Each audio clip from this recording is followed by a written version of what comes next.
Hey, everybody, listen up. I got mega huge news. Meat Eater Live is heading back out on the road. That's right. Join me and the crew. Clay Newcomb, Cal, Yanni, Spencer's going to be there. Phil the Engineer's going to be there. Meat Eater Live, headed back out. Now, when you get every ticket, okay, every ticket you buy, you get a signed copy of our new Meat Eater Outdoor Cookbook. This tour is celebrating the release of the book. Buy a ticket, get a signed copy, Meat Eater Outdoor Cookbook, wild game recipes for the grill, smoker, camp stove, and campfire, which I'll point out is a $38 value. Here's where we're going to go. April 23rd, the Mesa Arts Center in Mesa, Arizona. April 24, the Balboa Theater in San Diego. April 25, the Grove in Anaheim, California. April 27, the Crest Theater in Sacramento. April 29, the Union in Salt Lake City. April 30, the Egyptian in Boise. May 1, the Wilma Theater in Missoula. May 2, the Bing Crosby Theater in Spokane, Washington. May 4, Revolution Hall in Portland, Oregon. And May 5, the last day of the tour, Pantages Theater in Tacoma, Washington. For tickets and more information, visit the events page at themeateater.com. Hope to see you at the show. You're listening to the Sportsman's Nation, brought to you by Go Wild. Go Wild is the fastest growing outdoor themed social media app on the market. All you have to do is go to wherever you download your apps and download Go Wild. And for more information, you can visit timetogowild.com.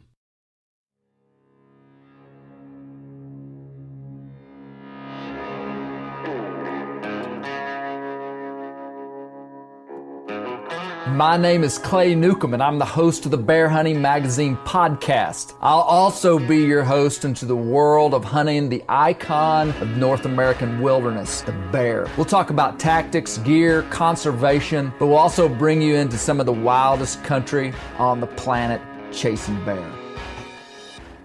Welcome to the Bear Hunting Magazine podcast. We are here at the global headquarters of Bear Hunting Magazine. Jedi's right outside, probably going to be barking a little bit. It is October the 26th. October 26th. And I have with me in the office two of my really good friends that have done a lot of stuff with me over the years. I got Brent Reaves here sitting at about 11 o'clock. And I got Ryan Greb sitting at about 1 o'clock. They're sitting pretty close to each other, awkwardly close. But what time is it where you're sitting? I'm right at 6. Oh, okay. But no, these guys traveled up. Brent traveled up from Central Arkansas. Ryan traveled up from Western Arkansas to meet here. And we're going to talk about Saskatchewan. What we're going to cover in this podcast is the last 3 years. Brent, Ryan, and I, and a conglomerate of other Arkansans and a Wisconsinite by the name of Mark Cuddyback have traveled to Saskatchewan. Mark just the last 2 years, but all of us the last 3 years. We've traveled to Northern Saskatchewan to hunt with Bear Pro Safaris and Colby Morrison. And this hunt has become something really unique for me. I mean, I get to travel a lot with Bear Hunting Magazine to a lot of different outfitters, and I hunt with some of the best outfitters in the world. I really do. The Saskatchewan hunt has become so fun primarily because of the boat ride on the first year, the 60-mile boat ride. Yep. So these are the iconic moments that have made Bear Pro Safaris what it is. The iconic boat ride, 60-mile boat ride in high water, high seas, the first year. And then the second year, 2017, the hunt for the color-faced bear, which became a pretty well-known hunt because this bear came in, touched my arrow. Brent videoed it. The video, I think, has 1.6 or 1.7 million views on YouTube. But that hunt was like, as far as baited bear hunts go in the north, that was one of the most spectacular hunts of all time. Number one, I missed a huge, probably Boone and Crockett class bear with a trad bow. He was big. We saw, You rubbing the salt in still. We saw a boar breeding a sow. We had this big color-phased bear come in and run these other bears off. And so Bear Pro Safaris to us is this unique place. But before we get going with that, I wanna hear from you guys. So Brent W. Reaves. Not even close. Not even close.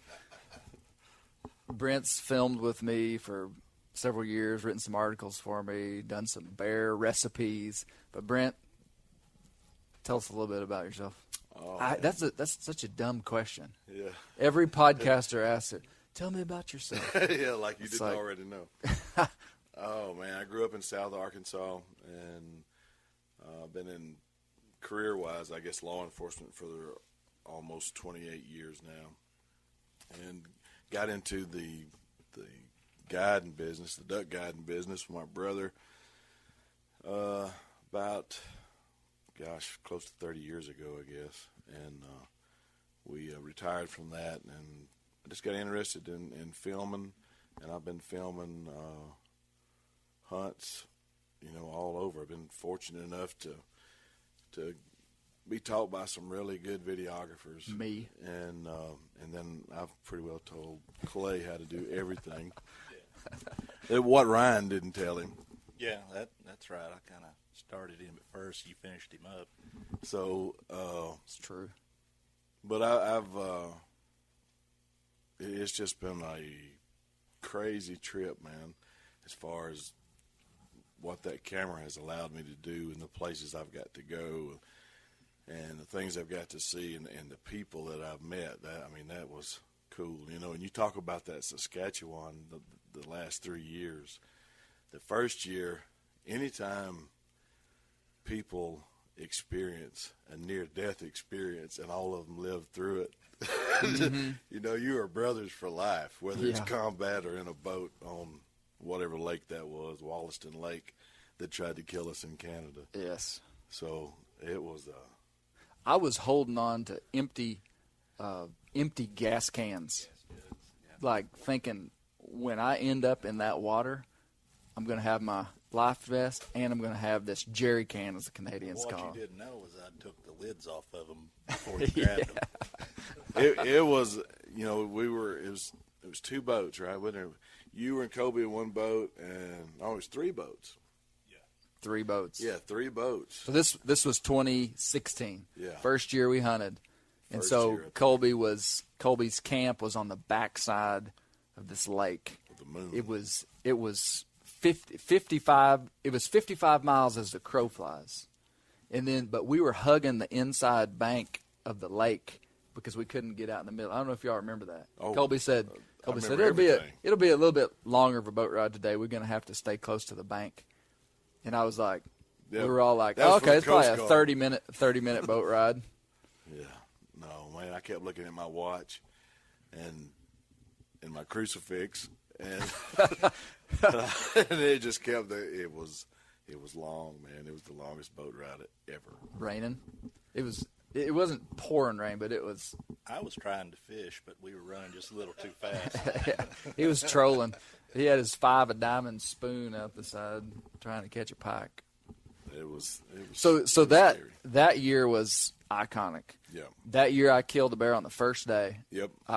It was a nice bear. It was a Pope and Young bear, First but it was 30 not. minutes, maybe? It was not the bear that you go to Saskatchewan to take. I mean, it was a good one. Oh, yeah. Ryan. So you filmed me on that 2016. You Yep. filmed me there. Yep. So we were done after one day, and then Ryan hunted, and you killed a bear on the 4th day. It was the 5th day. 5th We day. had one Brent was more- with you. Yeah, we had one more day to hunt, and Colby took us to a new place. It was raining, put a tarp over our head. I was kind of thinking this wasn't going to work. It sounded like popcorn popping above our head, hitting that Yeah, rain, yeah. hitting that tarp, but we wasn't there, 30 minutes, and Boar and Sal come in, and Yeah. we talked about it for a little bit, but we ended up taking the boar. And but anyway, it was a good hunt. We had a good time. The fishing was phenomenal. Yeah. You know, the camp was exceptional. The food, and it was. I wish we could go back to that exact location. We didn't realize how spoiled or Yeah. how well we had it that year. Yeah. Hey, before we get too far off track, this was an introduction. So Brent Reaves was introducing himself. So you talked about being a duck guide, being in law enforcement. Yep. Then you transitioned into you've followed people around and filmed and hunted all over the place for the last couple of years. Yep. Well, not the last couple of years, last 10 years. Yeah, about probably 15 years. I met a guy out in. They didn't even make cameras 15 years ago, Brent. Well, that's where VCR tape. I was drawing on the side of a cave. That's where I started. But I was filming or hosting a film crew at my guide service, my brother's and I's guide service, and became friends with one of the videographers there, and that's how I got started. So it was by accident. And then but your history with me is that probably 6-7 years ago with the Arkansas Black Bear Association, which at the time I was running, you contacted me, and we just talked about filming bear here in Arkansas. Yeah, you ended up coming up to. I remember I sent you an email, I think, and then I called you, and I told you what I was doing, that I was, kind of a freelance videographer, and I'd like to come film you, and you were like, okay, whatever, and pretty much that was it. You hung up. You kind of blew me off there for that. I did. So I didn't figure I'd hear from you. And then the next year, you called and said, hey, man, come over here and let's do some filming. And I've taken you under my wing, and I can't count how many times I've saved your life, and I've been a big blessing to you, Clay. So that's what you're saying is true. It's true. Very good. So, Ryan Greb. Enter Ryan Greb. Now let me give a little history on Ryan Greb. Ryan Greb. When I have a question about bear hunting in Arkansas, I call Ryan Greb. Ryan Greb, and I will, if this could be disproven, I would love for it to be. But I believe this is true, that nobody has killed more bear in terms of weight in Arkansas than Ryan Greb. And I'm talking about collective weight, like however many bears you've killed. Oh, shucks, Clay, you're making me blush. I mean, Ryan kills a big bear almost every year. And when I say big, like, I don't know, you'd probably shoot a 300. I think a few years ago you shot a 325 or something. Yeah. But usually you're killing bear over 400. The bear you killed this year weighed 385. 385. And then a couple years ago you killed a 440. You've killed a 504 pounder. I mean, Ryan, we've been able to bait bears in Arkansas since 2001, and basically since then Ryan's killed a bear almost every year. And so anyway, so I consider Ryan Greb a bear hunting expert. And then Ryan has also gone with me to Canada. Man, when I acquired Bear Hunting Magazine in 2013, I got the magazine in July of 2013, and it all kind of happened really quick. And I contacted this outfitter up in Ontario, and he was like, yeah, come and hunt. I called Ryan and said, you want to go to Ontario? He was like, yep. So we jumped in the truck, drove to Ontario, and it took about 3 days hunting within 50 yards of gravel roads. Yep.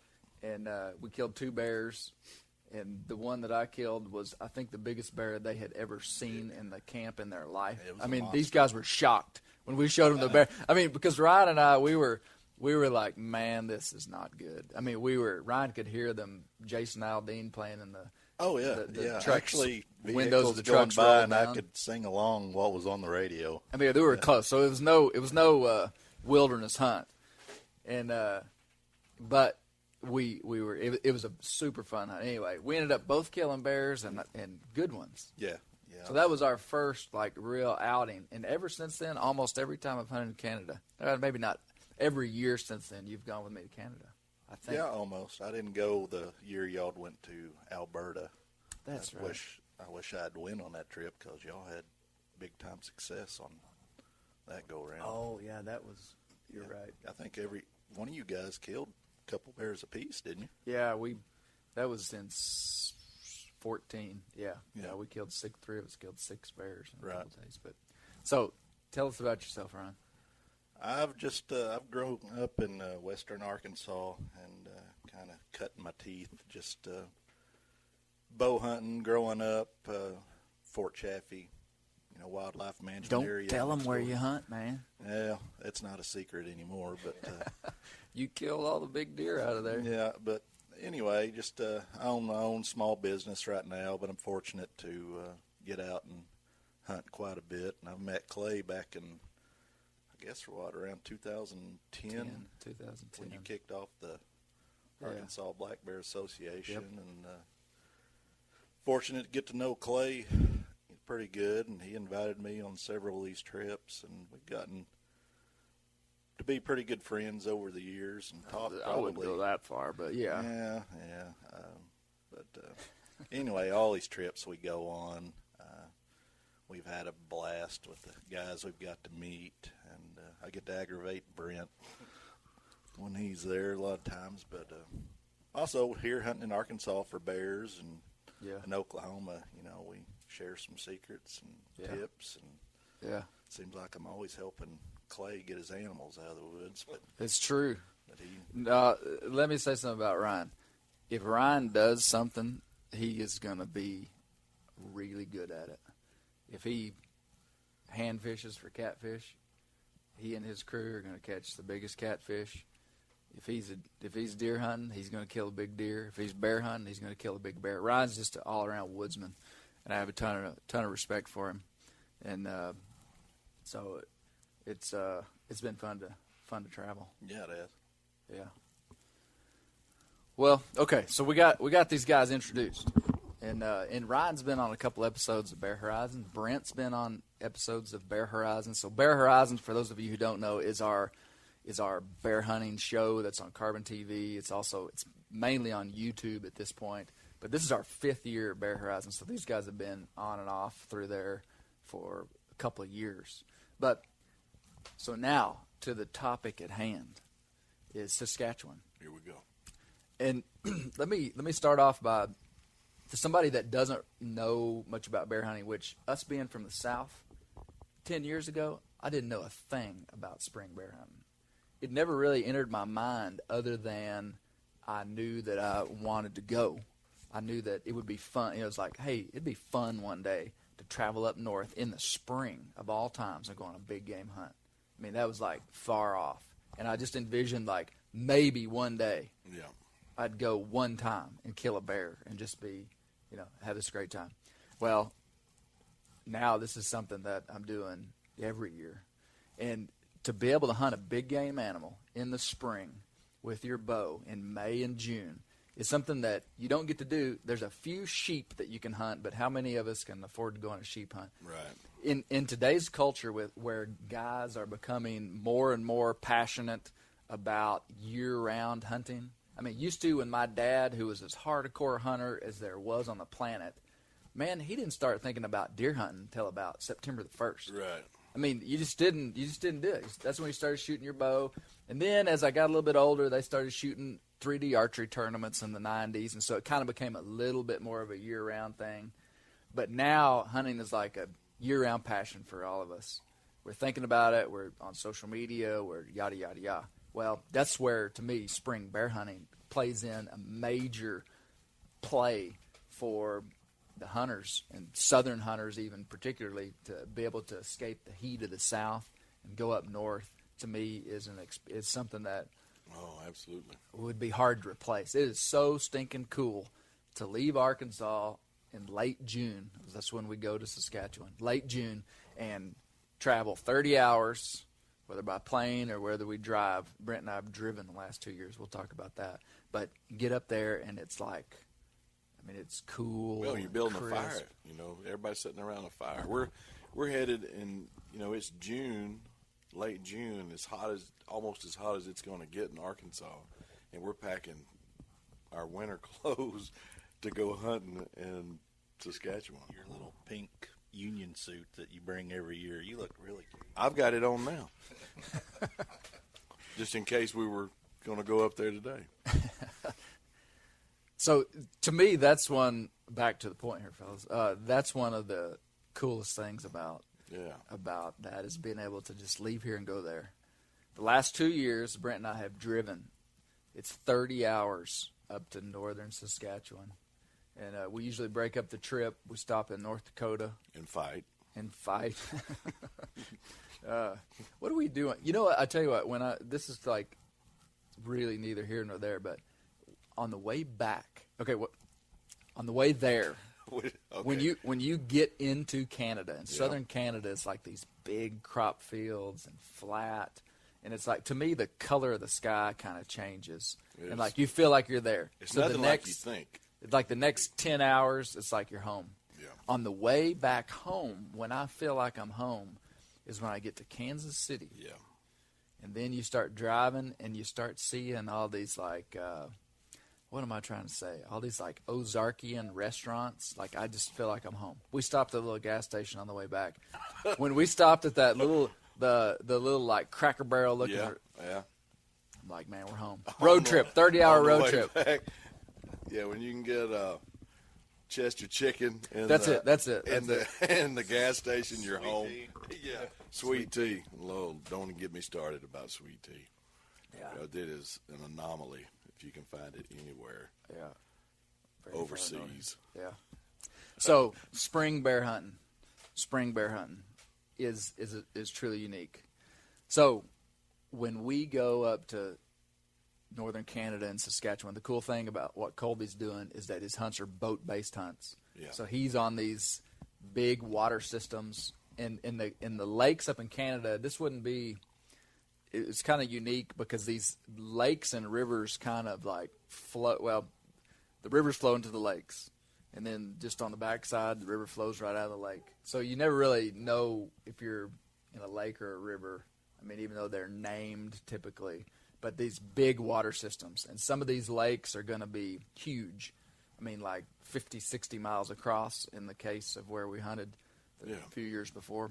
Yeah, when you're on a lake and you can't see the bank either side, that was what was foreign to me, because it's nothing. When you said we're going to be hunting lakes and river system, it's nothing like what I had pictured in my mind. Was it you? Now, not seeing another boat, it's like you're the first people to ever be on that water.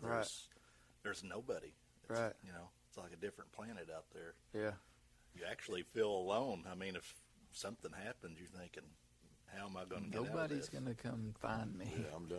No, so on the road trip up there, we drive north until the pavement ends, I guess around Mississippi, Yeah. the little community This is of in Mississippi. in Saskatchewan. Or is it La Ronge, where the pavement ends in La Ronge? Yeah. La Ronge, Saskatchewan. You can look it up. And then from there, it's 250 miles of dirt roads to get where we turn off to go to Colby's camp. Yeah. And gravel. from his camp, we access boats and travel up and down waterways as far as 22 miles any direction. The first year that we hunted there, Brent and I got in a boat, and we would travel 22 miles to our bait site by from the water, camp. which took about an hour. Yeah. You know, he's running, I don't remember what horsepower motors, 45 horse? 45 horse and 40 horsepower. Yeah. Yeah. And so you can, we're traveling about 20 miles an hour, so it's not a bass boat traveling 70. Anyway, long boat rides. But so Every day. But what he's able to do by getting that far north is he's able to access unhunted bears. I mean, I deal with a lot of Canadian outfitters through Bear Hunting Magazine, and what Canada has that we don't have is truly massive amounts of true wilderness. And by true wilderness, I mean places where there are non-vehicular, no roads that a vehicle can drive down. Man, there was places up there that we were walking and scouting that I would, you get the impression you may be the only person that's made a track in there. Totally untapped resources Yeah. up there. Yeah. There's only a couple roads that I mean, actually the go that dirt road that we were on was Right. the only north-south road for like 60 or 70 miles. Yeah. Like to the east or to the Right. west. Yeah. Yeah. So, I mean, you're completely remote when he takes us to these places. Listen to this.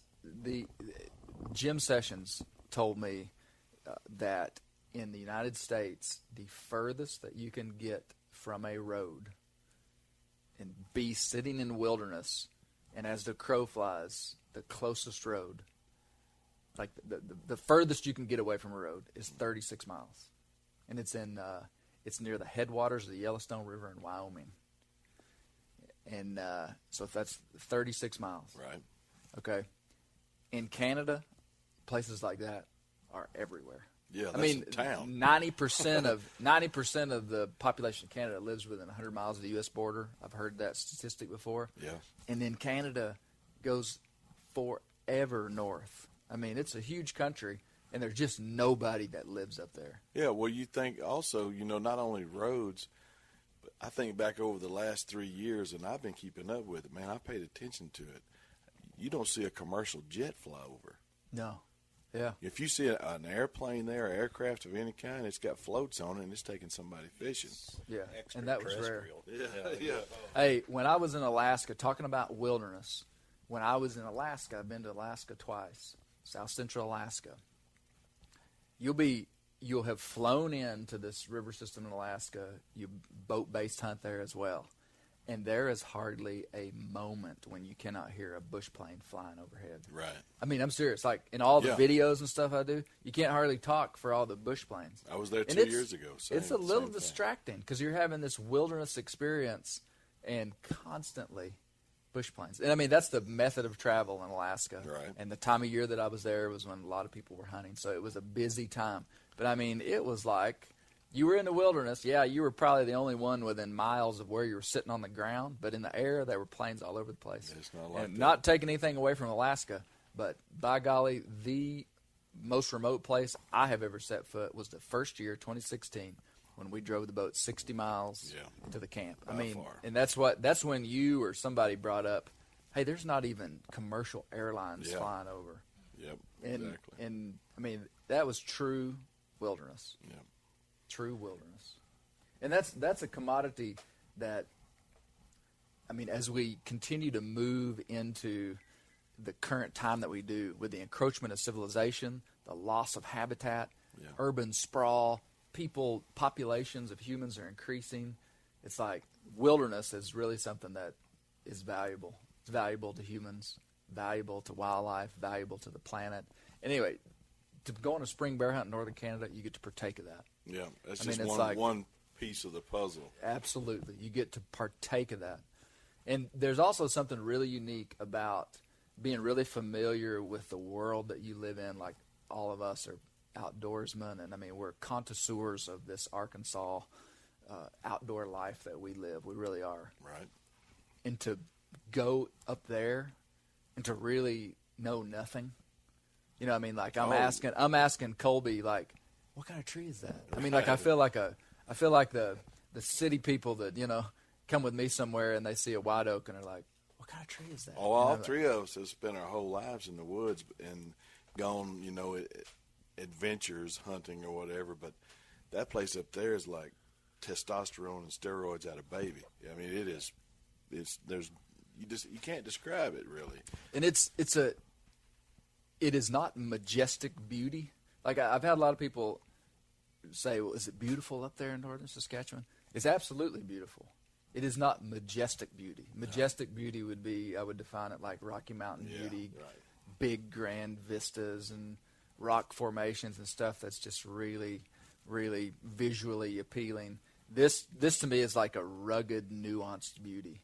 And the beauty is in the fact that there's this massive expanse of wilderness. But what you typically have on the ground is that reindeer moss. Is that what they call it? Yeah, lichen and stuff. It's lichen. I mean, it's like white. It's almost like you're walking on the moon. Right. Yeah. And Kinda then spongy. jack pines, which are these small coniferous trees, evergreen. The biggest they get is about 6 inches at the base. Part of the reason we hunt on the ground up there. Yeah, because the trees ain't big enough to get. I guess you could maybe lean a ladder stand on some of them, but Yeah, it'd probably bend over. yeah, if the wind blows, you'll be swaying back and forth for sure. Yeah, you couldn't make pulpwood out of that stuff up there. I mean, And that is the northern boreal forest. Yeah. I mean, that is the boreal forest, and those trees grow for like 4 months a year. I mean, that's, I guess technically because they hold their needles throughout the winter, they actually are doing a little photosynthesis throughout the winter. But, I mean, the reason that those trees don't get big is because they don't grow They're designed to live in heavy snowfall. And so to me, the beauty, the appreciation of that place is realizing that every critter that's here is an extreme survivalist. Yeah, they're I mean, tough. like down here where we live in these kind of mild latitudes, like you got a pretty big leeway of ecological niche that you can live in, if I could describe it that way. I mean, like there's specialists here, but like not that specialist in terms of like how an animal adapts. But man, when you get up that far north and you got to go through 8 months of hard winter, 7 months of hard winter, 5 feet of snow. Yeah, I mean, there's not a whole lot that can live. Well, there's four things. Right. There are 4 big game animals Right. in northern Saskatchewan: black bear, Yep. moose, caribou, and wolf. Yeah, and that's it. That is it. Now there's some small game species, but I mean, that's all that's there. And what is the king of the North Woods? Trick question. Bears. Always. I mean, they dominate the landscape. I mean, the moose populations. Moose is a low density animal. Yeah. I mean, you don't see a lot of moose. The caribou up in that part of the country, Colby says, are rare. Yeah, they hardly ever see them. Yeah. And now wolves, now that's a different story, but Yeah, there's more bears than wolves. But like if you were just doing a population density, the northern woods, black bear is the dominant animal. Oh, no doubt about it. Way more bears than people probably could even imagine up there. Yeah, no doubt. Have you done any research to what the population density is in that area, No, I don't know the specifics of that. or even if they have a way to know? Well, some of these bears that Colby's hunting right now are collared. They're doing a study up in that part of the world right now, and I guess it's a population study, but I don't know the details of it. But population densities of bear, that's a good question.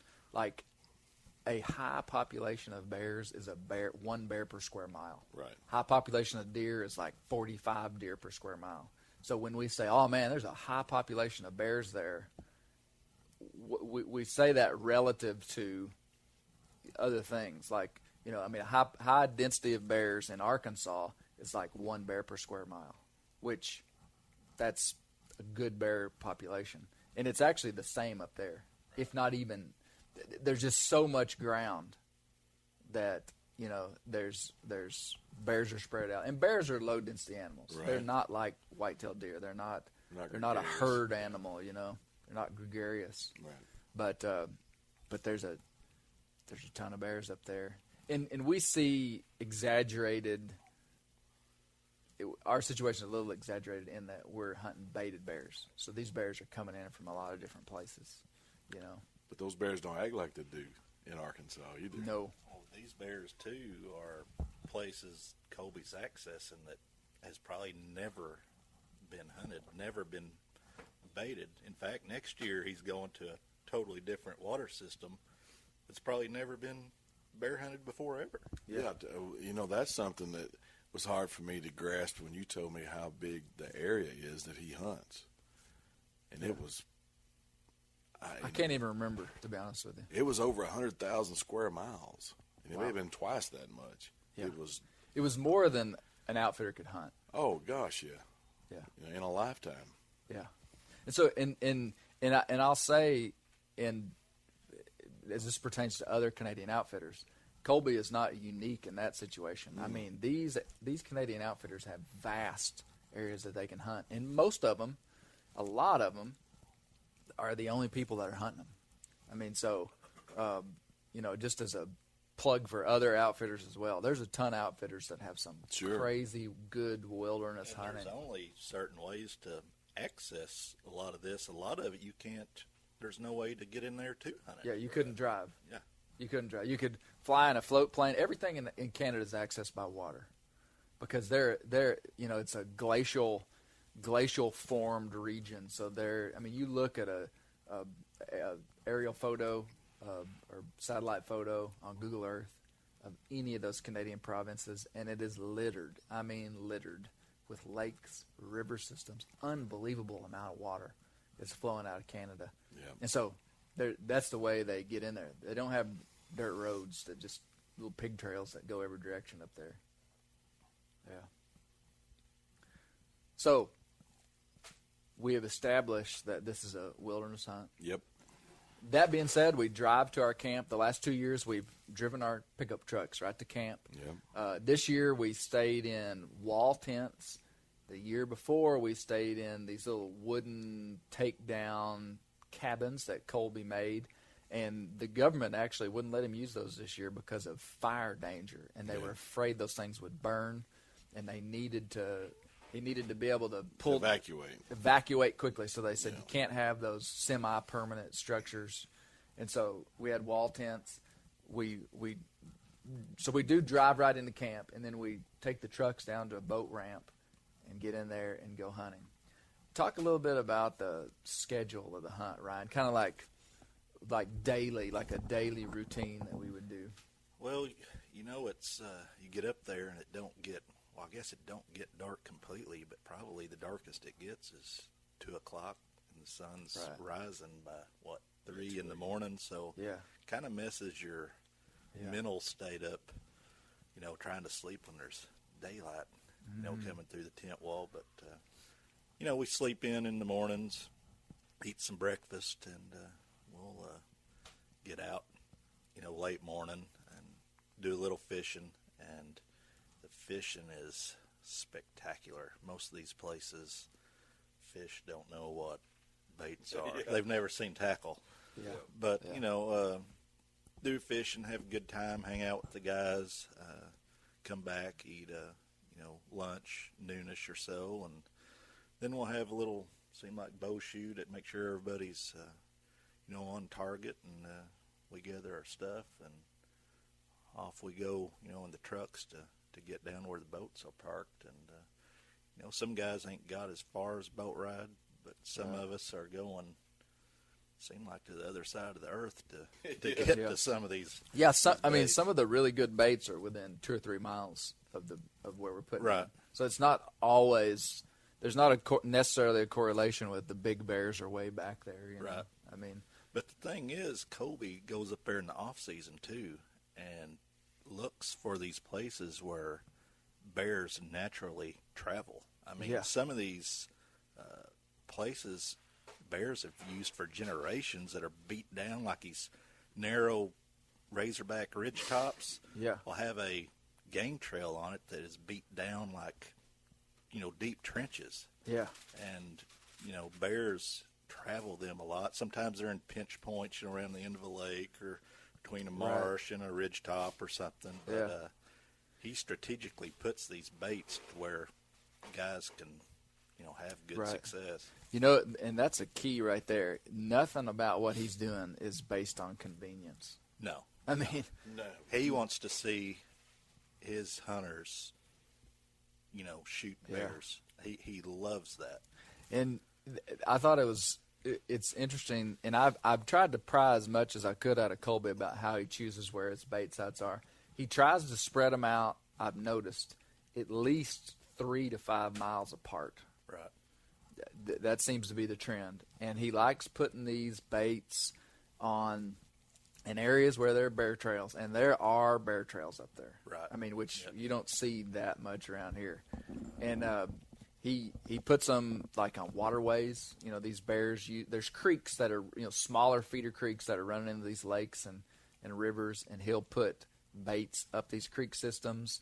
Even though it's relatively flat there is some topography. There's some, small rises, kind of rolling hills. I'm glad you mentioned that. He told me that he looks at contours, topo maps, and he will follow a contour too. And a lot of those game trails, bear trails, whatever you want to call them, they look like for the folks that haven't seen it, it looks like a cow trail in a pasture. It is flat, beat out, and it's dirt, and it's as wide, 8, some of them 10 inches wide, and beat down. And it's, when you think about the 4 big animals that you said that live there, how long and how old are those trails there?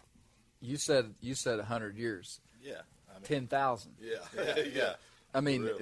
Basically the current time frame that we live in. 10,000 years ago was when the Ice Age kind of turned, the Pleistocene turned into the modern era. Exactly. The glaciers retreated. All the current animals that we have in North America, all of a sudden were here. Not really all of a sudden, but they were here. So, yeah.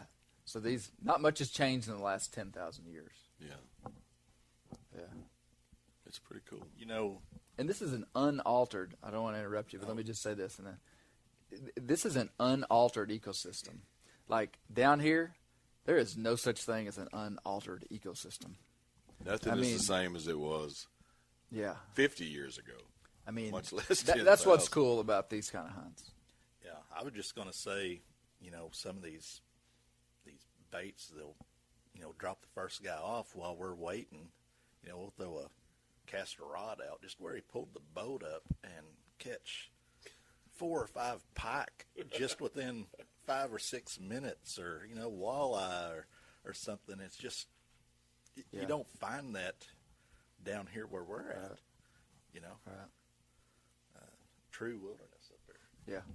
Yeah, and that's what you got to appreciate. And there's all different factors of these hunts that give them value. Like if you're whitetail hunting in the Midwest, you're not really, wilderness is not really what you're valuing on that hunt. You're valuing whitetail deer and his antlers and big bucks. Right. When you go to Canada on a baited hunt, it's not typically a test of physical endurance. It's not like a Rocky Mountain elk hunt where really the limiting factor and the thing you're after is testing yourself up against this mountain.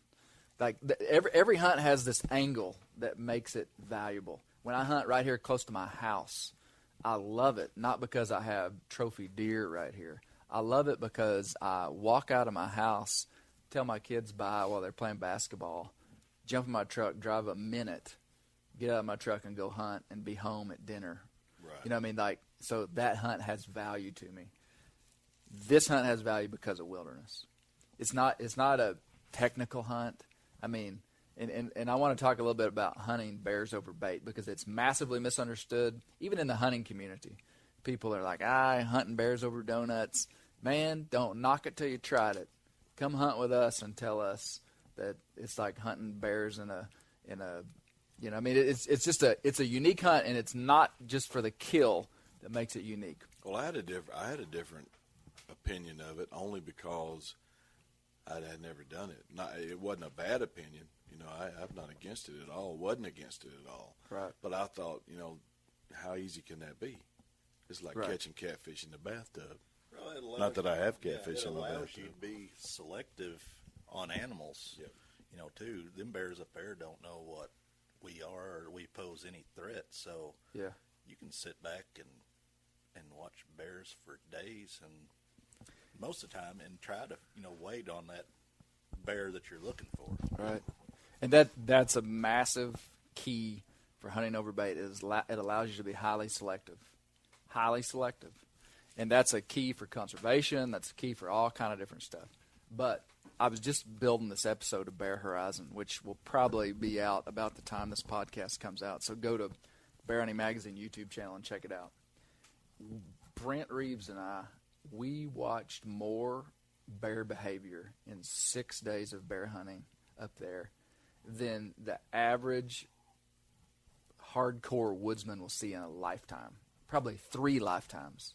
And 6 times as much as we did in the last 2 years up there. Yeah, because we hunted like 2 days. Yeah. No, that's the key feature of this video, and you haven't even seen it yet. We got to watch it. It finished exporting here. Is that we saw bears breeding, bears fighting, bears interacting with us, bears doing everything that bears do. And there is no other big game hunt where you get to watch and see animals for as long a period of time at close distance. And when I say close distance, I mean like 10 yards on the ground. Oh, yeah. Not looking through a fence. There is no other big game hunt that is like this. And so that is an angle into this baited thing that a guy's got to look at. Like if you're trying to evaluate, a hunt, man, whitetail deer hunting, I love it. I absolutely go bonkers over it. Right. And always have and always will. Man, that big buck, when I see him, typically I'm watching him for a very short period of time. Yeah. I mean, he enters my life for like seconds before hopefully I'm able to harvest him or not. Last year I didn't even see a shooter buck. Right. This year I've encountered one, and we won't talk about that. But Spoiler alert. What I'm saying is that these baited hunts are really unique. You get to watch these animals. Yeah. And man, there's something that you just you come away with a deep appreciation when you get to watch them. Yeah, we were on like day 4 or 5, I can't remember. And we had bears continue. There was 1 hour maybe when we were on bait that we didn't have bears out in front of us. And it wasn't the bear that you wanted to shoot.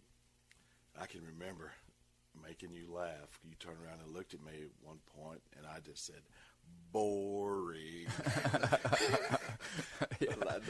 I didn't mean it. I was just trying to be funny. We got tired of watching bears. But it was I don't know, man. It was like watching Channel 2 for a while there. Well, because hey, it was this is a good just place bear to after actually bear. talk about the specifics of our hunt. So Brent was with me. Brent was filming. We hunted for 5 days. Colby took us down a creek. And when I say a creek, it was like 7 yards wide, like a small You creek. didn't go down it. You went left and right. Yeah. Right, left and Yeah. right. Oh, man. Look at the drone footage, and you'll see what we're talking about from the video. But Colby, and this was a pretty unique bait. There was a creek that was navigable. Is that a good word? It is. I didn't quite say it right. Close. About 5 miles, he could take his boat, his inflatable boats. Oh, geez. We got to talk about his boats. We got a lot to talk about here. Magic card. And so we went 5 miles. It took 45 minutes of just zigging and zagging and dodging limbs. And we went way back in here to this bait. He had as far as you could take the boat. Brent and I hunted there for 5 days. And within 10 seconds of us sitting down the first day, 2 bears were coming in. And that was the trend. Every single day when we sat down, and you'll see it in the video. Every time I do my interview, first day, because we did it real strategically this time. Every single day I did. It's day 1. This is what's happening. Day 2, day 3, day 4, day 5. That's how the video lines out. Every single one of those clips, there's a bear within 10 yards of me while I'm talking. Yeah, and it wasn't like we were just, messing around, getting ready. We were. Oh, son, we up. would sit down and, scramble to get our gear out. Because we knew what was coming. We knew what was coming, and I just knew that probably the big shooter was going to walk in. Yeah. And so, we would just scramble, get everything together, and, man, the bears would be there. And we watched bears for 8 hours a day for 5 days. Every day. There was hardly was there a 2-hour section where No. there wasn't a bear in front of us? And I just said just a few minutes ago, I don't think there was an hour that there wasn't bears in front of us. It's true. That bait was phenomenal in terms of seeing bears. I think maybe the most bears we saw in a day would have been like 7 or 8. Yeah, this was also a brand new bait. It We never started been it hunted. 3 weeks ago. Right. 3 weeks before. Before we got there. Yeah. So these bears have never been hunted. They probably never. Colby was probably the first human they ever smelled. Yeah. Yeah. So we're hunting off the ground.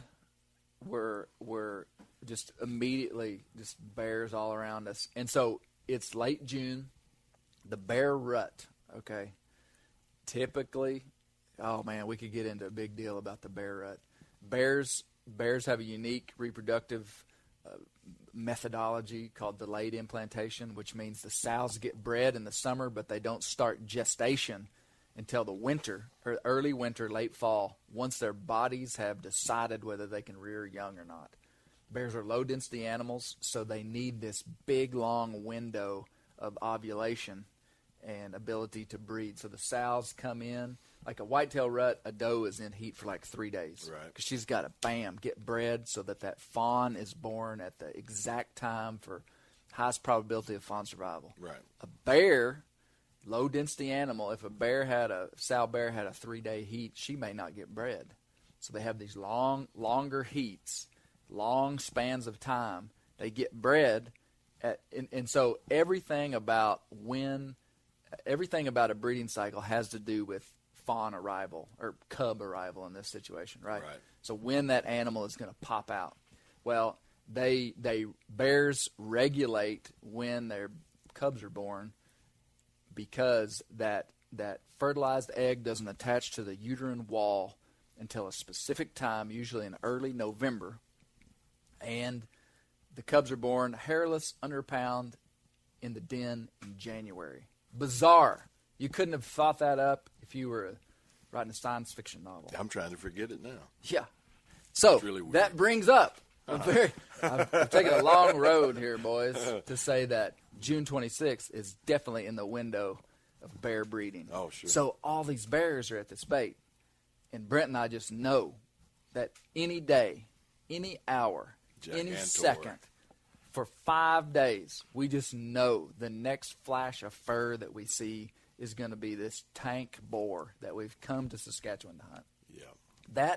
That in itself, for it being extended that long a time, was worth the price of admission. Oh, yeah. I mean, you were fueled up before we ever got in a boat to get there. I mean, because you just knew today was the day. yeah, we just knew. Because we've seen it before. Yeah. We've seen it happen, and we've seen it happen fast there. You know, we got spoiled the first 2 years we hunted up there. We killed on the first day, the first 2 years we were there. Yep. Yep. And target, and, you know, the color face bear that we killed last year up there. I mean, that was a bear wasn't even on they didn't even have pictures of. Right. He just showed up. Just showed up. So that's the experience that we were looking, you know, to repeat. Yeah. And the logistics of this bait, Colby didn't have a camera out at the time. Just the logistics of it, and it's hard to understand, but it was. So we put up a camera when we got there. Almost all Colby's baits have cameras on them. Yep. This one didn't. So we didn't know exactly what was coming in there, but there was so many bears. I mean, it was just like, there's for sure a shooter boar coming in here. Within the first day when we get there, one of the first bears that is there within 10 seconds of us sitting down is a nice color-faced bear. Beautiful. That probably most bear hunters wouldn't have passed. I mean, it was I don't even want to say the size of it because I don't know. I mean, it was that weight really isn't how you evaluate these spring bears because they're thin. They're coming out of the dens.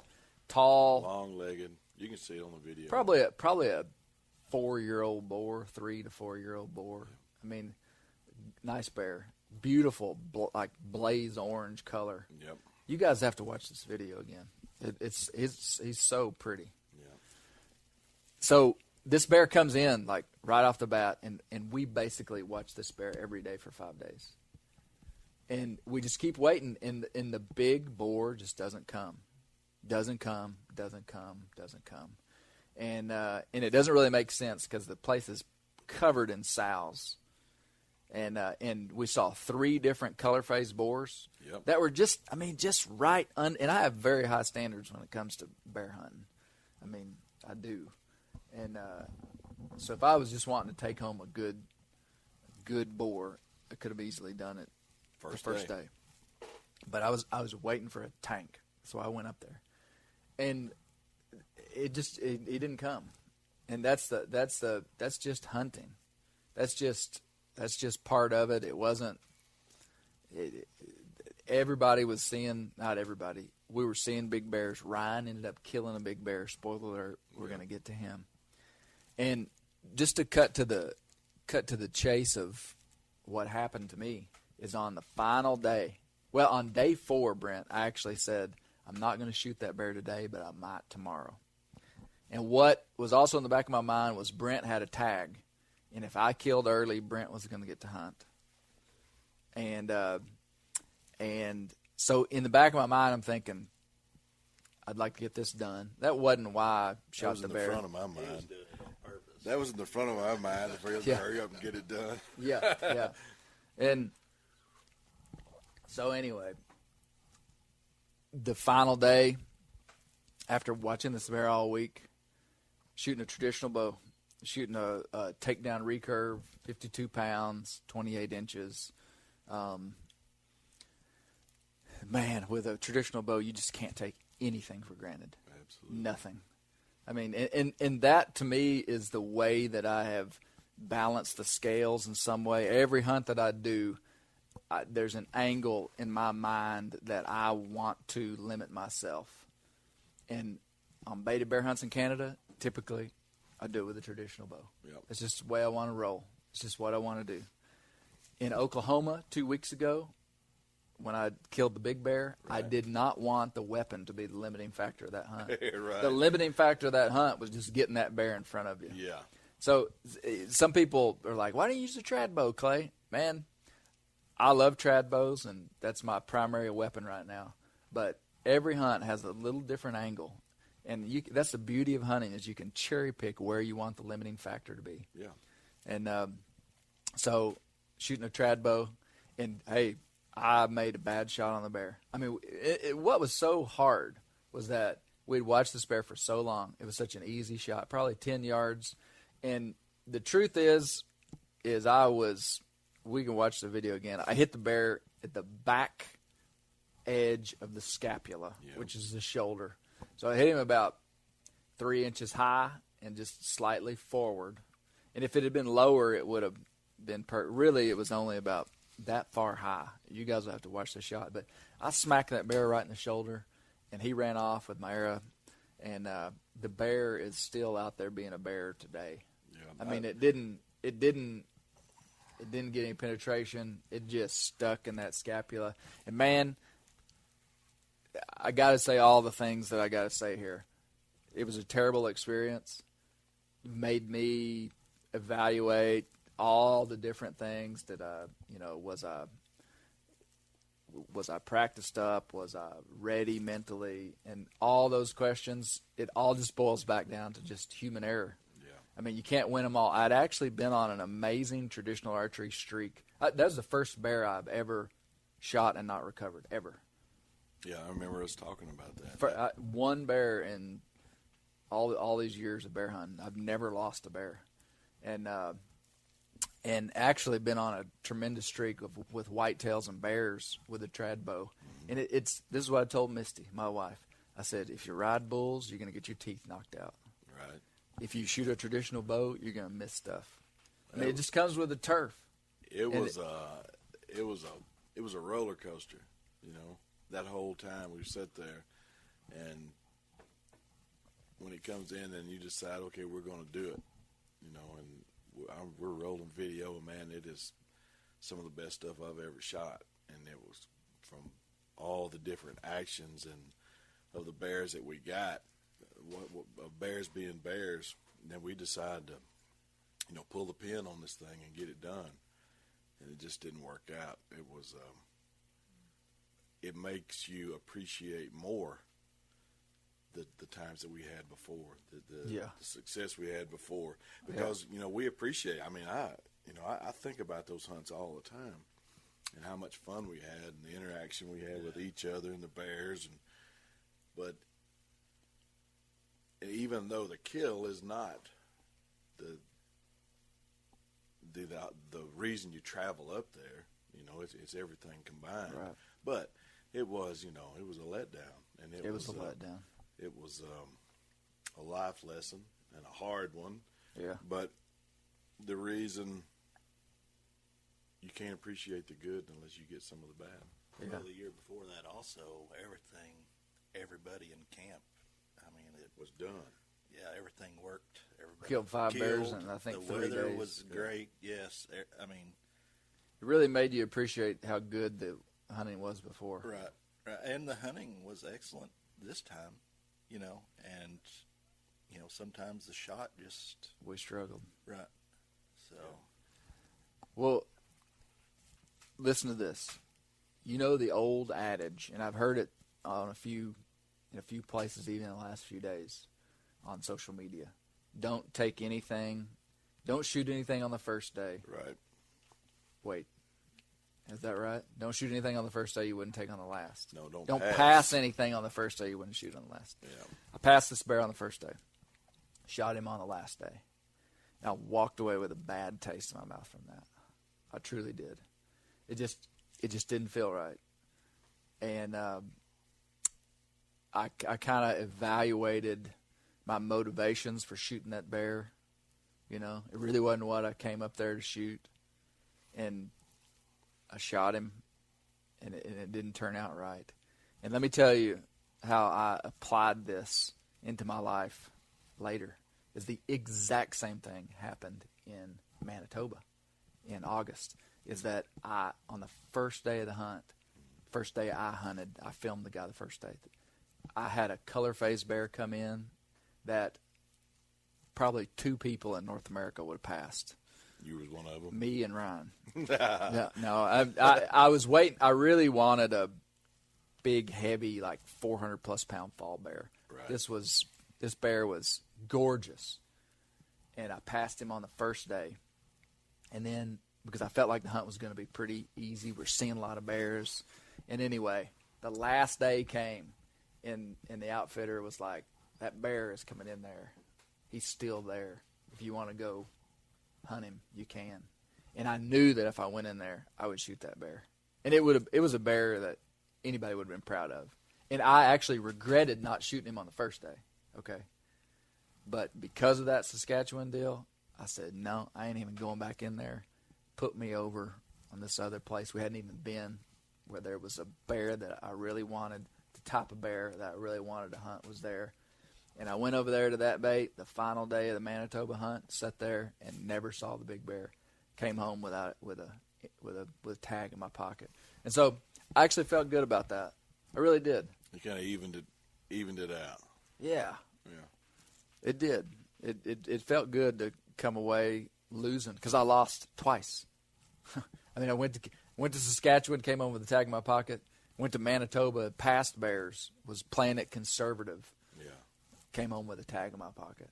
So, man, it's no fun coming back from. I've rarely come back from Canada with a tag in my pocket. Yeah. Well, that is not the primary goal, I guess, is to go up there and fill one. So it is a sobering event. Yeah. To come back with it, but what's good about that, it was your choice. Mm-hmm. You made that decision, and for whatever reason, internally, you filled your tag. Yeah. Your conscience tag, or whatever you want to call it. Yeah. You did that, so yeah. You didn't come home empty-handed. Truth be known, he's probably so nervous he just couldn't pull back. And I was nervous. Brent will tell you, my legs were shaking. Yeah, it was, and I think that had a lot to do with it. I really do, man. I really think, because I seen you snap shoot at bears before, and it is just money. Yeah. I seen you, 3 yards. It's hard to miss one at 3 yards. Yeah. But at 25 yards, when you shot that bear the second time last year, right. I mean, it was It's Henry. It's definitely easier to shoot when your brain doesn't have time to catch up with the mechanics of your physical body. Like just to shoot, bam, and that's a big factor. And that's what I'm like in traditional archery. You go through these stages. And I kind of felt like I was on the honeymoon stage the last 3 years. Yeah. I mean, it was like, what's the big deal? You were smoking everything. What's the big deal? Yeah. And then now I'm getting a little bit panicky when a deer walks up or a bear walks up because of partly from missing that bear in Saskatchewan. Well, but that is the beauty of traditional archery. I mean, if I didn't want the weapon to be my limiting factor, I'd be shooting the compound bow. Yeah, and that's just the game I want to play right now. And it may change. Just because you would have had a compound don't mean you would have killed it off. That's true. That's true. right. You got slapped in the face with a dead rat of reality up there. You can still feel it. Yeah, no, you're right. I mean, it anything could happen with any weapon. Right. So that's what I'm working on. What I learned up there from that miss was I really have to pick a spot. That's so easy to say. Yeah. It's so easy to say, pick a spot. Aim small, miss small. Man, you got to have a machine for a brain to pick a spot when you shoot an animal with a traditional bow. And I'm still learning how to do that. I'm still learning how to do it. You just got to focus. No, going back to me being nervous, like the anticipation of seeing this bear walking, and we watched it for 30 minutes before I took the shot.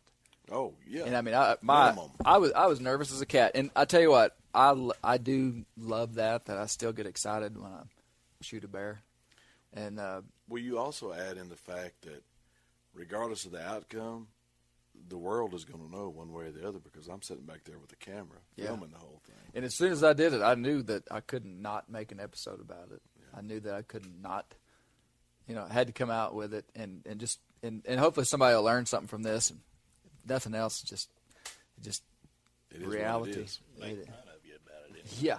Yeah, so 2 days ago. Yeah. Let's talk about that. Oh, man. 2 days ago, I missed for around here, a whopper whitetail buck. A good one. I mean, not like a 150, but for around here, a good one. Best deer I've missed in a long time. I will stand by my statement that I believe I hit really close to where I was aiming. Just the deer wasn't there when the arrow got there. I text Ryan and Brent and tell them I miss. And I made the statement on text. I said, man, I watched that deer for 20 minutes before I shot. And Brent goes, you're not very good if you have time to think about it. Yeah, I've noticed that you don't perform real well under And that pressure. is when I drew the line in the sand. And I was like, too soon, Brent Reaves. We can no longer be friends. I said, I'm still in the tree. The dust hadn't even settled from where that buck kicked up the leaves running off. And Brent's like, yeah, you're not very good when you have to think about it. Well, hey, he volunteered the information, Ryan. Right, yeah. And like we said, he could name the episode, if he makes one out of it, missing this year's shooters this year. Yeah. That's a good, I like that. We got a deal going here where, should we tell the name of your podcast, Brent? I'm just kidding. No. Yeah, the tagline of this podcast, missing this year's shooters this year. That's the inside joke. No, so miss the bear. It's all a journey of traditional archery and the discipline of traditional archery. That's what I love about it. I mean, and so to me, that's just where I'm at. I want to do it with a trad bow. That being said, I'm going to Manitoba. I'm carrying a compound bow. Tomorrow. Tomorrow, going to Manitoba. And the limiting factor is not, I don't want it to be the bow, so I'm going to take it. But, man, Ryan, tell us, oh, phone ringing. Citronella, Alabama? No mosquitoes there. No mosquitoes there. Just got cancer. Nah, so on the day that I shot my bear, I get a text on the Garmin InReach from Ryan, and he says, just shot a big one. And so on day 5 is when you killed your bear. Give us just a little rundown of the hunt. Yeah, I'm trying to and your brainstorm. Was it the 5th day? Well, I shot my bear on the 5th day, and you texted me while Brent and I were waiting at the boat. I guess that's right, yeah. It was the slept 5th day. Since then. The first day, he took me in there to a different bait, which I had my heart set going to where I was going to hunt the rest of the week, but went to this first bait and just seen, I think it was a younger sow, probably 200-pound sow that evening. It was the only bear I'd seen. But the next day, I asked him, if we could go back to where I'd killed the year before. He said, absolutely, which was a lot longer boat ride. So I took plenty of pain meds for the boat ride to get there because the wind had been blowing. But no, just kidding. But yeah, he took me to this bait, and before I could even get settled in the blind, a bear's coming in. And that evening I'd seen, 3 or 4 bears. One really nice, probably close to 300-pound boar come in right off the bat. And as I was sitting there and I'm trying to self-film, just over the knoll, here comes a big bear, a really big bear.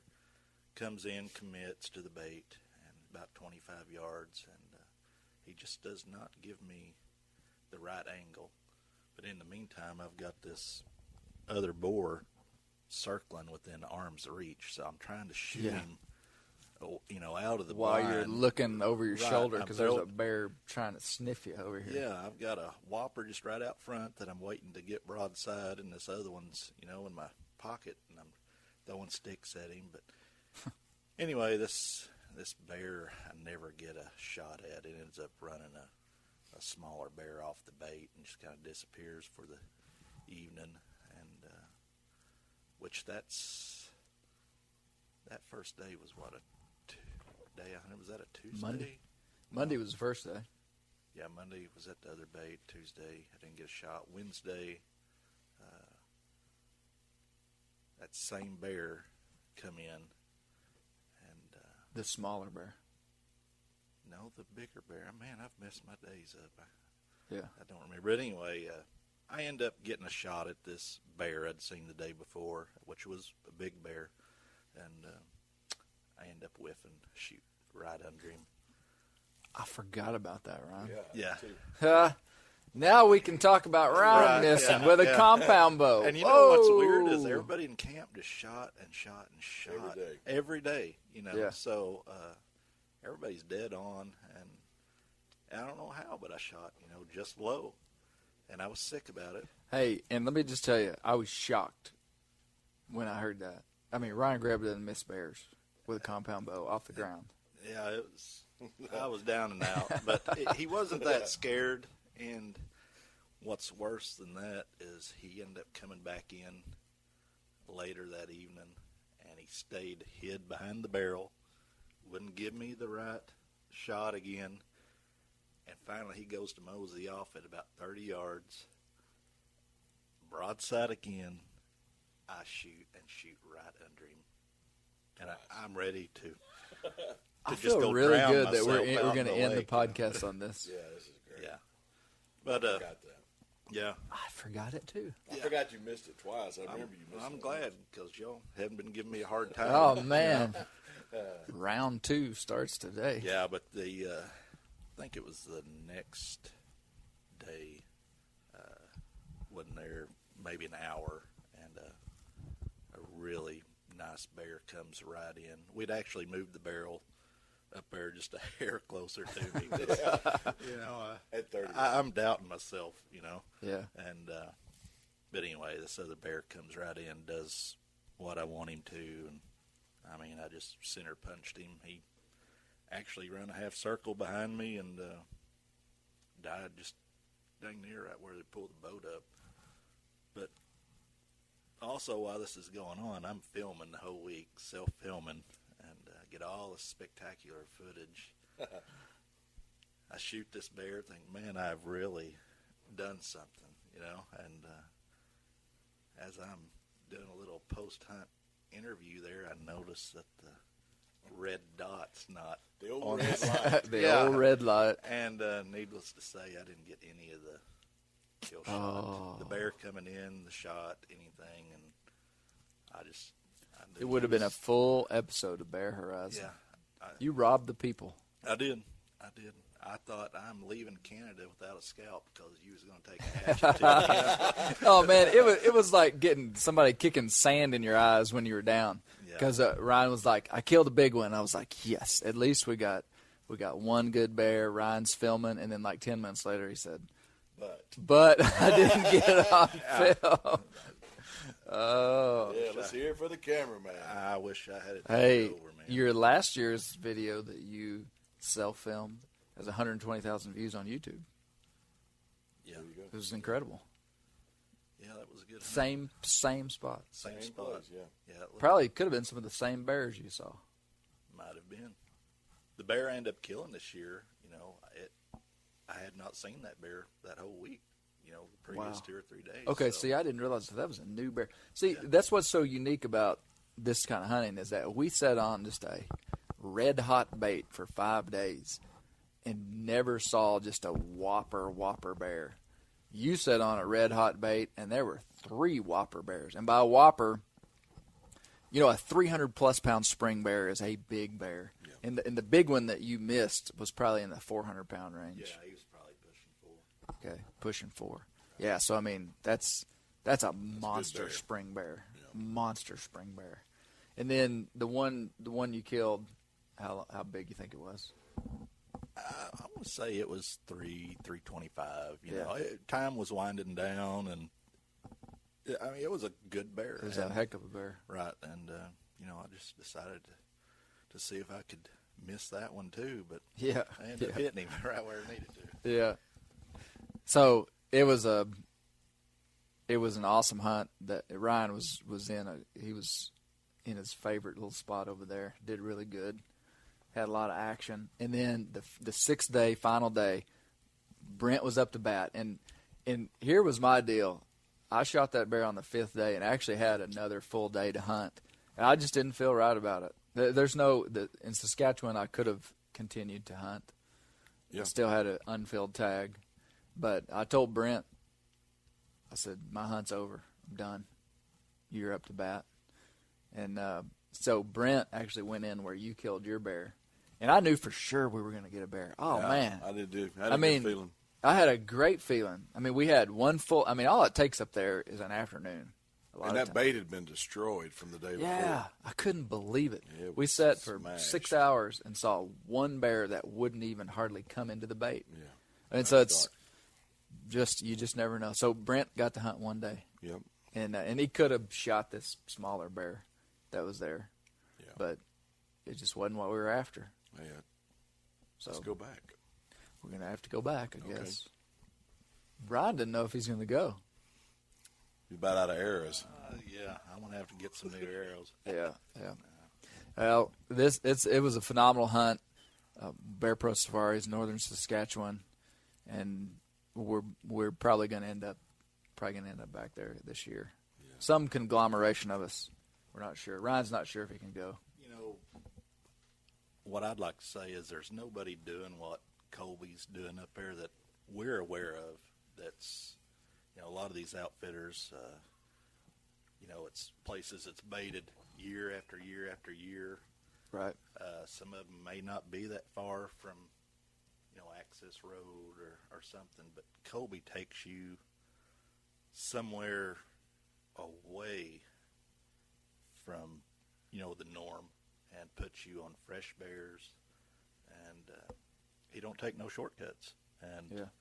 you know, it's amazing what he does, the hard work that him and Dustin do, and you know, I'm amazed at their woodsmanship and you know, like I said, their work ethic, and you know, there's nobody else I would go with up there. I don't think that he spoiled me.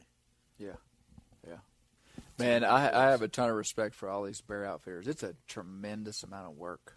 I mean, those guys are just made of steel. Yeah. They really are. Yeah, they're purpose driven. You know, I was talking to a guy out in California about some bear hunting, about some filming stuff the other day, and this was before the Arkansas opener, and told him, you know, we had a bear bait going, and he put it pretty good when he said he couldn't think of any other hunt where you have more sweat equity and involved and invested in something than a baited bear hunt. That's true. And it is. You know, true. I love all types of bear hunting. I love spot and stalk hunting in the West. I mean, there's just something special about it. Yeah. There's something special about hunting with hounds. Always. There's something special about hunting in these big woods the way we do. You couldn't really call it spot and stalk, but almost like spot and stalk. Right. But the hardest hunts that I do in terms of volume of work are baited hunts. Oh, by far. I mean, you know, not taking anything away from a spot and stalk hunt takes a ton of skill. It's technical. You got to be in good shape. But man, a baited bear hunt's a lot of work. You know, I've helped you a little bit in the past on a few baits. Like right before I'd get in camp, you know, a couple days early, and we would bait, you know, and I would film some stuff for you, or maybe tote a little bait in or whatever. But this year, when me and a friend of mine, we started that bait. Mm-hmm. That's when I really realized, man, this ain't nothing easy about it. What I tell you. Yeah. What he said, the dream is free, but the dream is free. The hustle is sold separately. That's right. I laughed for like 30 minutes over that, but it's true, you know. I mean, and it's you got to stay on. If you want it to work, you got to stay on top of it. And usually bears here, you got to do some work to get to them, to get where they are. You can't just drive up and throw a loaf of bread out. It's going to take some logistics. You got to do a lot of things right to kill the older, mature boar over bait, especially in Arkansas and Oklahoma. I mean, that's the best way I can describe it, is that you got to do a ton of stuff right. You got to do a ton of stuff right. Yeah, we it's about a ton of work. almost destroyed a Polaris Ranger having to get into this place to get the bait, to get the barrel in there. I mean, it came out looking like something the Clampets were driving around when we got out of those mountains. It was terrible. Well, that's where the bears are. You got to get to them places. That's right. Yep, it's all about location. Well, we'll have another podcast at some point with Ryan and maybe probably Brent too, but about Arkansas bears and about what we're doing and how we're targeting these bears. You know, bears are so cool because they're so diverse. I love hunting over bait, and I will never not love hunting over bait. I also love going out in the mountains, national forest, and just hunting them one-on-one. I'm probably going to end up out in Tennessee later this fall hunting over hounds. I mean, they're such a diverse animal. They cover such a wide geographic range. They overlap so many different types of hunting cultures. Yeah. I mean, it's just such a unique animal to be able to hunt. Whatever is happening ecologically in North America is beneficial to bears. You show me a bear population that's in decline, a black bear population that's in decline in North America. Yeah, there ain't one. They're just not. I mean, they're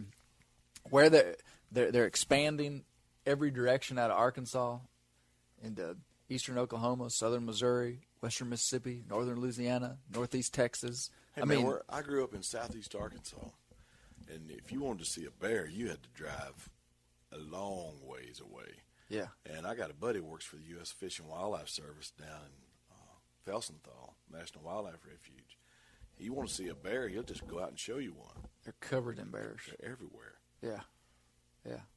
So this is a great time to be a bear hunter, you know. And I think for bears are kind of overlooked in some ways, and that's what we're trying to change here at Bear Hunting Magazine.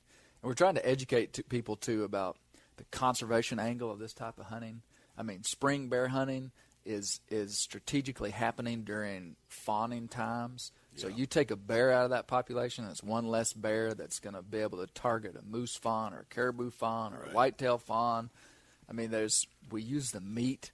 I mean, bear meat is fantastic when it's handled and cooked correctly. Yes. We use the hide. We take the skulls. I mean, there's all these wildlife commodities. We render down the fat. There's all these things that we do with bear, and we're learning more every day. I mean, I've made it a mission in what I do to try to learn more about how to utilize this animal that we love, value, appreciate. And so you just can't be a bear hunter in 2018 and expect this to continue unless we're pretty darn educated and even articulate. What I want to do with Bear Hunting Magazine and with this podcast and with our videos is to put words in people's mouths that they can then begin to say. And not that I'm the one that started it. I mean, somebody told me how to say it. But just this idea that if we want the bear hunt for charismatic megafauna, for big predators to continue in the politically correct, urbanized, civilized, concretized society that we now live in, we're going to have to get super smart. And even in this world of social media, which I don't have a good answer to. It'd probably be better if none of us ever put anything on the internet about bear hunting, but that's just not going to happen. Yeah. I mean, that's kind of like saying, well, it'd be better if nobody drove cars because people wouldn't die in car wrecks, the ozone wouldn't be depleted, and it's like, well, we're too far steeped in blood. We can't not drive cars.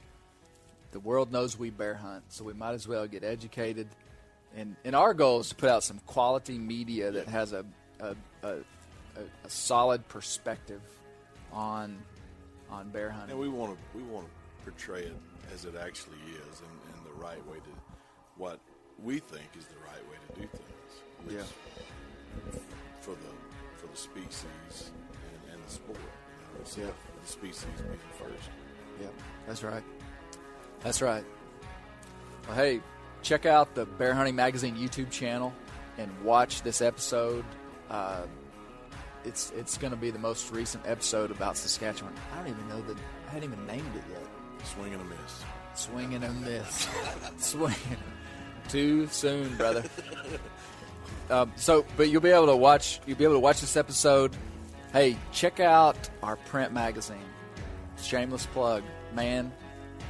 We got an awesome print magazine. We're the only bear hunting magazine in the world. Only print bear hunting magazine in the world. And, check it out. Subscribe. Thanks for listening to the podcast. Check out our YouTube channel. Man, keep the wild places wild, because that's where the bears live.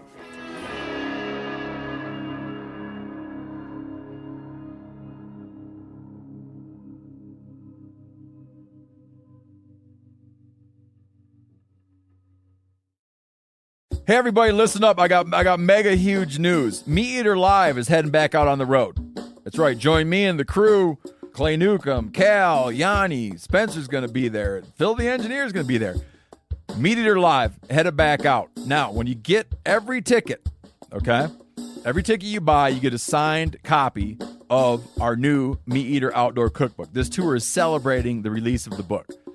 Buy a ticket, get a signed copy, Meat Eater Outdoor Cookbook, wild game recipes for the grill, smoker, camp stove, and campfire, which I'll point out is a $38 value. Here's where we're going to go. April 23rd, the Mesa Arts Center in Mesa, Arizona. April 24, the Balboa Theater in San Diego. April 25, the Grove in Anaheim, California. April 27, the Crest Theater in Sacramento. April 29, the Union in Salt Lake City. April 30, the Egyptian in Boise. May 1, the Wilma Theater in Missoula. May 2, the Bing Crosby Theater in Spokane, Washington. May 4, Revolution Hall in Portland, Oregon. And May 5, the last day of the tour, Pantages Theater in Tacoma, Washington. For tickets and more information, visit the events page at themeateater.com. Hope to see you at the show.